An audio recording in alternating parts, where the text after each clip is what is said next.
I was looking out my office window and I saw this bird, and I was thinking how ridiculous it would be for the bird to be afraid of height.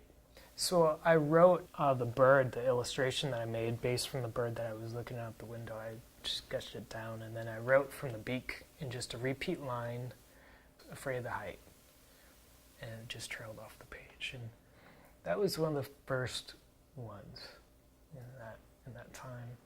And I realized that abstract art was feeling. It was feeling on whatever medium they had, so I just wanted some substance to it. I call the work word and form. It can be abstract visually, but it's the phrase that ties it back together, and vice versa. You can have the phrase, but it's the visual that ties it back together. So they go hand in hand.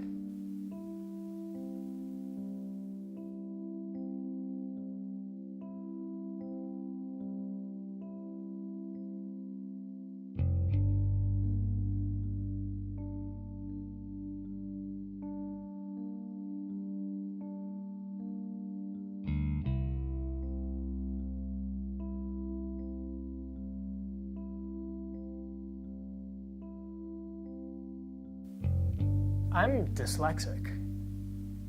Like, I'll spell things that just like, if that's the way I see it in my mind, and that's the way I'm gonna do it. One of the questions that really comes up is what happens when you make a mistake. If you accept it and keep going, it's okay. Just work the mistakes out. Just keep going. That's really the whole point. I don't think anybody is gonna be able to find where I misspelt something. Well, unless I repeated it over and over on a piece, which I have. But if I put in an extra letter, you know, that's the classic stuff that happens. Like, I'll lose my spot. The first reaction that I have is like awe. But that's also the beauty of it, because you just pick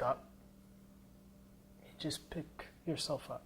I have to pick myself up and just keep going.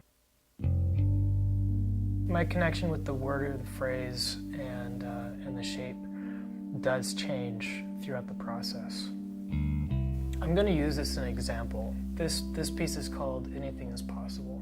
And this is a perfect example of that change happening. So I'm writing anything is possible all the time, you know, like through the day. And I did write in there like a whole day of like, is anything possible? I was really hardcore questioning this concept.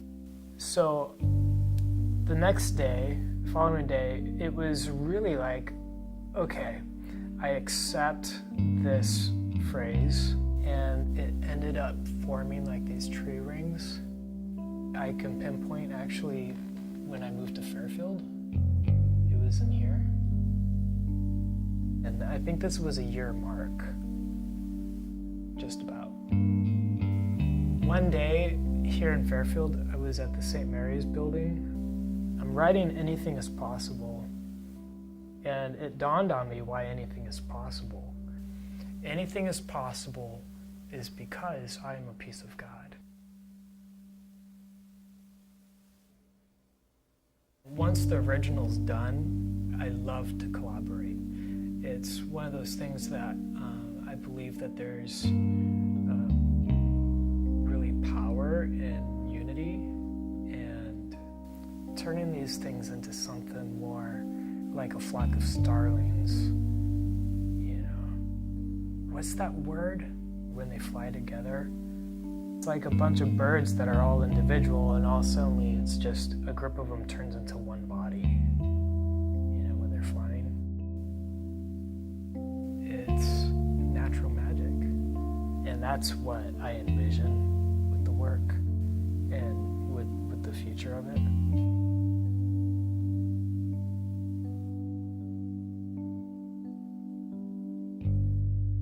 The whole point is actually the freedom, free expression, free choice. But I guarantee, when you start creating with intention, like knowing what you're doing, it's a tool to take with humility because it's powerful and it will change your life and the environment that you live in. And that's why anything is possible.